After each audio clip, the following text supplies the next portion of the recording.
Hi sir. हाय। नमस्ते। नमस्कार sir.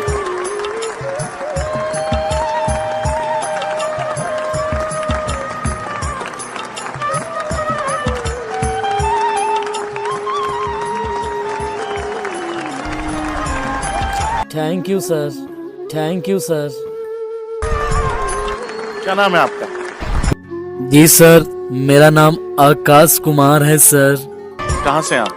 जी मैं बिहार राज्य से आया हूँ और आपसे मैं निवेदन करता हूँ कि आप हमें इंडिया आइडल में गाने का मौका दीजिए। बिल्कुल बिल्कुल। आप यहाँ क्या करने आए हैं? सर अब मैं क्या बताऊँ, इंडिया आइडल में आने का मन नहीं था मेरा, लेकिन मैं इधर उधर भटकता था तो लोगों ने कहा कि इधर उधर भटकने से क्या होगा, तुम इंडिया आइडल में क्यों नहीं जाते हो, वहाँ पे जाओगे तो कुछ ना कुछ तुमको मिलेगा, 4 पैसा मिलेगा, सॉन्ग गाओगे उधर वायरल भी हो सकते हो, 4 पैसा भी मिलेगा आपको, तो उससे आपकी घर परिवार अच्छा से चल पाएंगे। और मैं आज इस इंडिया आइडल के मंच पे आया हूँ। क्या बात है, क्या बात है जी, क्या बात है।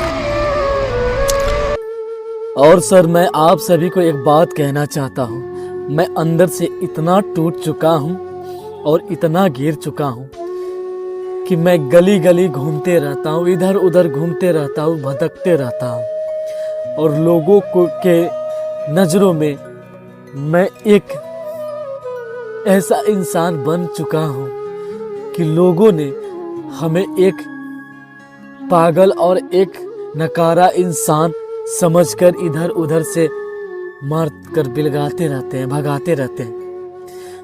मैं अपनी दुख भरी कहानी किसको सुनाऊं, कहाँ सुनाऊं, बस मैं ऊपर वाला को ही सुनाता हूँ और आज मैं इधर भी सुनाने का मैं प्रयास करता हूँ। आप लोग इस मेरी कहानी को, इस मेरी दुख भरी बात को सुनकर आप भी रो पड़ेंगे। मैं एक गरीब परिवार से भी बिलोंग करता हूँ और मेरा एक छोटा बच्चा था, मेरा छोटा बच्चा अभी तक भी है। उनको मैं बहुत पढ़ाया लिखाया, पढ़ाने लिखाने के बाद उसे बहुत अच्छे से पाले, बहुत बड़े बड़े स्कूल में दाखिल कराए। दाखिल कराने के बाद वो पढ़ते गए, बड़े होते गए। पढ़ने के बाद उनको नौकरी डॉक्टर में लगा, डॉक्टर में लगा। उस दिन भी बहुत हम खुश थे, हर जगह मिठाइयाँ बांटने के बाद मैं अपने बेटे का शादी किया।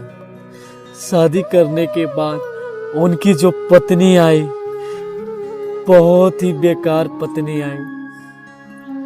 उनके शादी करने के बाद उनकी पत्नी आकर हमारे घर में बहुत ही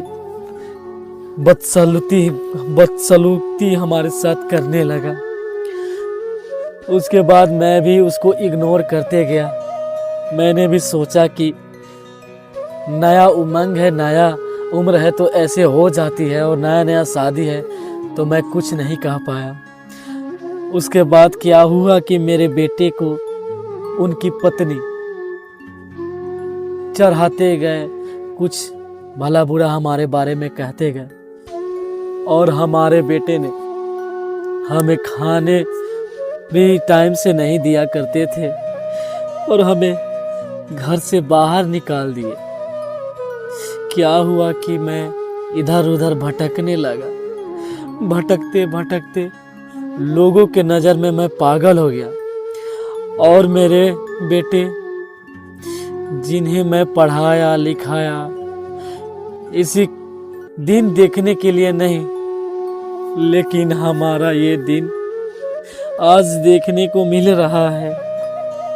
मेरी बहू, हमने सोचा कि हमारी बेटे का शादी होगा और जो बहू आएगी वो अच्छे तरह से हमारे सेवा करेंगे, क्योंकि हमारा बेटा जब पैदा हुआ तो उसके बाद हमारे बेटे का माँ चल बसी। और उसके बाद मैं ही सोचा कि मैं ही माँ और पिता का प्यार मैं अपने बेटे को दूंगा, लेकिन आज हमारे बेटे ने हमें इस तरह से बेगाना हमको कर दिया कि इस दुनिया में हर माँ बाप को अपने बेटे से विश्वास उठ जाता है कि बेटे को तो मैं जन्म दिया हूँ, लेकिन क्या होगा कि आगे कैसे सलूक करेगा मेरे साथ और क्या नहीं करेंगे। कुछ वक्त बीतते गया और मेरे बेटे ने जॉब पे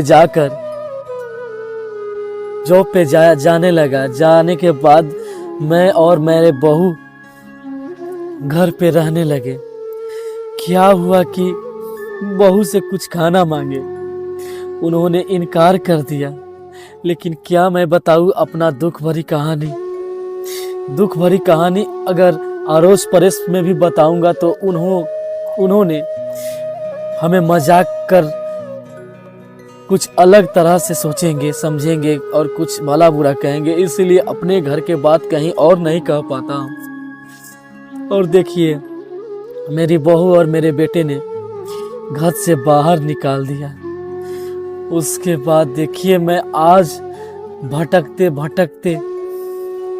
इधर उधर भटकते गया। और क्या बताऊं मैम, क्या बताऊं सर। आप तो जानते हैं कि अगर आप के पास कुछ भी नहीं हो तो आपके लिए दुनिया के हर दरवाजे बंद हो जाते हैं, क्योंकि आपके पास अगर पैसा धन दौलत ना हो तो आपके लिए दुनिया वीराना सा लगने लगता है और सब बेगाना सा लगने लगता है। तो मैं थोड़ा बहुत गुनगुनाने लगा, गाने लगा, और गाने के बाद मैं चौक चौराहा पर गाना गाते गया, सुनाते गया। और कुछ लोगों ने तो ये कहा कि भाई आपका गाना इतना अच्छा मुझे लगा, क्यों नहीं आप कहीं ट्राई करते हो। तो मैंने ट्राई करते गया, छोटे मोटे स्टेज से लेकर, गांव से स्टेज से लेकर शहरों में गया। शहरों में गाते गाते मैं वायरल हो गया और मैं इस इंडिया आइडल के मंच पे आया हूँ। बहुत लोग बोलते हैं कि इंडिया आइडल के मंच पे कोई भी जाता है तो उसका किस्मत बदल जाता है। बहुत सही बात, बहुत सही बात। जो किसी पे थूकना पसंद नहीं करते हैं, जिनके पास आकर सेल्फी और फोटो खिंचाया जाता है, वो कारण ही इंडिया आइडल का मंच है, जिन्होंने बहुत सारे बंदे को दौलत, शोहरत और इज्जत दी है। और आज मैं इंडिया आइडल के मंच पे भी आया हूँ।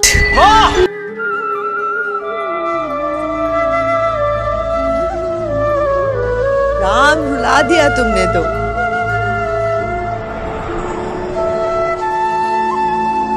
मेरे को डर बहुत लगा है कि अगर मेरा बेटा कल मुझे ऐसा बोले, मैं तो ऐसे ही मर जाऊंगा। इज्जत से रोटी कमा के खाने वाला भगवान के बराबर होता है। माँ तो 9 महीने पालती है, लेकिन एक बाप जिंदगी भर बच्चे को पालता है।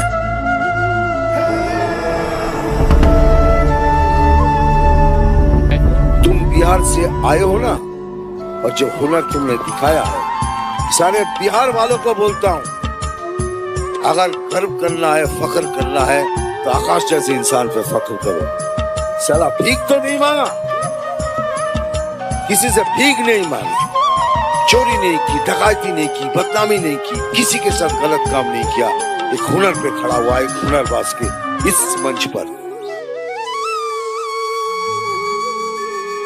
ये पोटली में क्या लाए हैं? इस पोटली में क्या मैडम, कुछ रखे हुए खाने के लिए। जब भूख लगती है ना मैडम जी, तो बहुत बहुत पेट दर्द करता है और बहुत खाने को मन करता है, लेकिन मेरे पास खाना ना होने के कारण होटल वालों ने अगर बचा हुआ खाना फेंकते हैं तो मैं उसे उठाकर इस पोटली में रख लेता जब भूख लगता है तो मैं उसे खाता हूँ। कहीं गलियों गांवों में कुछ मांग कर इस पोटली में रख लेते हैं खाने के लिए। डोंट क्राई बड़ी, डोंट क्राई। मैं सिंपैथी नहीं करूंगा तुम्हारे साथ, क्योंकि एक लड़ाकू आदमी कभी रोता नहीं है। Don't cry. रोना है तो अकेले में रोना और उसको बोलना कि तुझे मजबूर करूंगा। बहुत सच्चे लोग होते हैं ना, मेरा दिल टूट जाता है जब मैं ऐसी कहानियां सुनता हूँ और जब मैं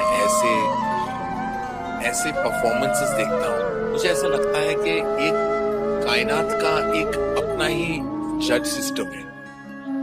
हर एक इंसान का एक वक्त आ जाता है और हर एक इंसान में आप जैसा हुनर है ना। मैं बस चाहता हूँ वक्त जितनी जल्दी आ जाए उतना ही बेहतर है। लेकिन मैं ये भी बता दूं आपको आकाश कि आपके नाम में आपकी तकदीर है। आप उसी आकाश को छूने वाले हो, उसी आकाश को आप रूल करने वाले हो, क्योंकि ये मंच कोई छोटा मंच नहीं है आकाश। यहाँ सपने साकार होते हैं, पूरा भारत दिखेगा कि एक पेड़ पे लेटा हुआ बंदा कैसे एक बड़े मंच पे आ सकता है, लोगों के दिल जीत सकता है, नाम इज्जत कमा के यहाँ से जा सकता है। सोचा नहीं था मैडम जी कि मेरे जिंदगी में कुछ ऐसा होगा। बहुत दिक्कत होता है मैडम जी, जब अपने बेटे को अगर पाल पोस कर उसे पढ़ा कर अगर अपने बेटे अगर बाप को अगर दुखी रखे तो उसके दिल पे क्या बीतती है सर, आप तो सही से जान रहे हैं। मैं तो इस जीवन से तो बहुत तंग आ चुका हूं और मैं भगवान से यही दुआ करता हूं कि भगवान मुझे उठा ले,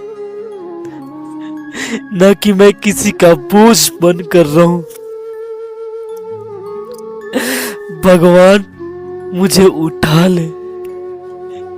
लोग तो भी कहेंगे ना कि आकाश एक बहुत अच्छा इंसान था, उन्होंने कोई कसर नहीं अपने घर परिवार के लिए छोड़ा था, अपने बच्चों के लिए छोड़ा था। लेकिन क्या बताऊं सर, क्या बताऊं मैडम, मैं अपने जिंदगी से इतना डिस्टर्ब हो रहा हूं कि मैं अपने आप को कभी माफ नहीं कर रहा हूं। भगवान, आज मैं इस दुनिया में आया तो मैंने अपने बेटों को देखा और मैंने बहुत अच्छे बड़े सपने रखे कि मेरा बेटा बड़ा होकर मुझे अच्छे से रखेंगे, पालेंगे, पोसेंगे, जिस तरह से मैं अपने बेटे को पोसा था, बुढ़ापा में काम आएगा। लेकिन ऐसा सब कुछ गलत निकला, हमारे साथ गलत हुआ और मैं जिंदगी से तंग आकर मैं इधर उधर भटक रहा हूं।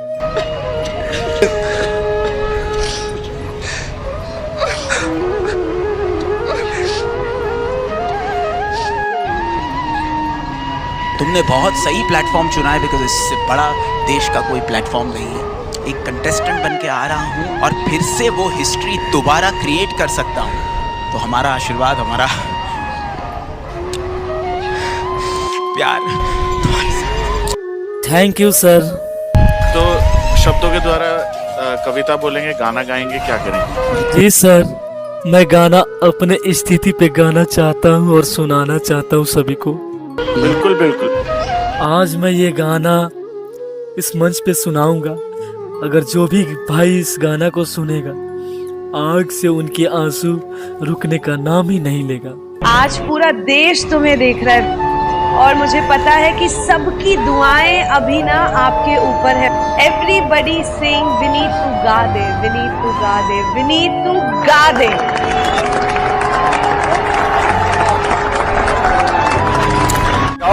तोड़ दो।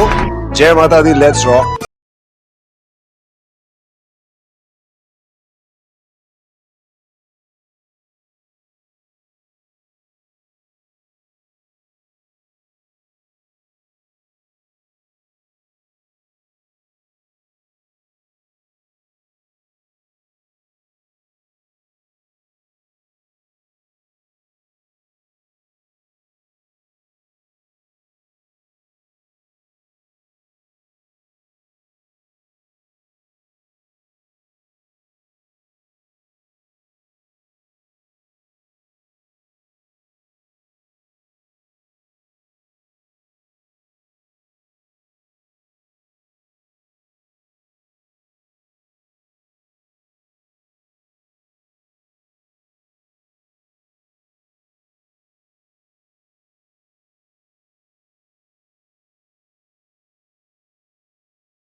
ये संगीत कहाँ सीखा, कैसे सीखा, कौन सी गलियों में, क्या तुम्हारी आवाज में प्यूरिटी है, क्या सादगी है, क्या मासूमियत है, कुछ ऐसी झलकियां है तुम्हारी आवाज में जो इस हिंदुस्तान को हिला देंगी। और मेरा दावा है, कौन इंडियन आइडल बनेगा पता नहीं, लेकिन इंडियन आइडल 11 तो बन चुका है तुम्हारी आवाज। इसका मतलब पता है क्या है? सनी तुम थिएटर